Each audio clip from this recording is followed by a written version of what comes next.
আসসালামু আলাইকুম। আজকে আমার ননদের মেয়ে গায়ে হলুদ। এই যে কনে, বিয়ের কনে, ওর নাম হচ্ছে রিন্থি, আমার বাগনি ননদের মেয়ে। আজকে গায়ে হলুদ। এই তো এটা হচ্ছে আমার বাগনির ঘরের নাতি, আরেক বাগনির ঘরের নাতি। এই তো কনে বসে আছে, মেহেদির শাড়ি পরে বসে আছে, এখন মেহেদি লাগাবে। এরপরে আবার গায়ে হলুদের শাড়ি পরানো হবে, গোসল করিয়ে তারপরে গায়ে হলুদের শাড়ি পরানো হবে।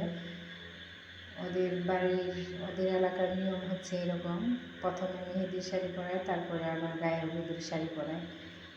এখন গায়ে হলুদের শাড়ি পরে পরাবে। এখন আগে মেহেদির শাড়িটা পরানো হয়েছে। এখন হাতে মেহেদি লাগানো হবে। তার আগে ওর মা আর ওর বাবা একটু কপালে হলুদ মাখিয়ে দিচ্ছে। এই তো চারপাশে সবাই ঘিরে আছে, বিয়ে বাড়িতে অনেক মানুষ। এই তো ওর মা হলুদ লাগিয়ে দিচ্ছে, মেয়ের মা। এরপর আবার মেয়ের বাবা হলুদ মাখিয়ে দিব, তারপর আবার সবাই একজন একজন করে হলুদ মাখাবে। এই তো সবাই মেহমান এসেছে বাড়িতে, বিয়ে বাড়িতে সব মেহমান,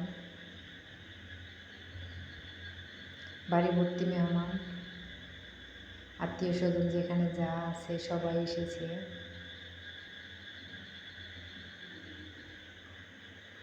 তো এখন মেয়ের চাচি হলুদ দিচ্ছে মেয়েকে। তো এক এক করে এখন আমরা সবাই হলুদ দিব। এরপর আবার মেয়েকে স্টেজে বসানো হবে। এখন ঘরোয়াভাবে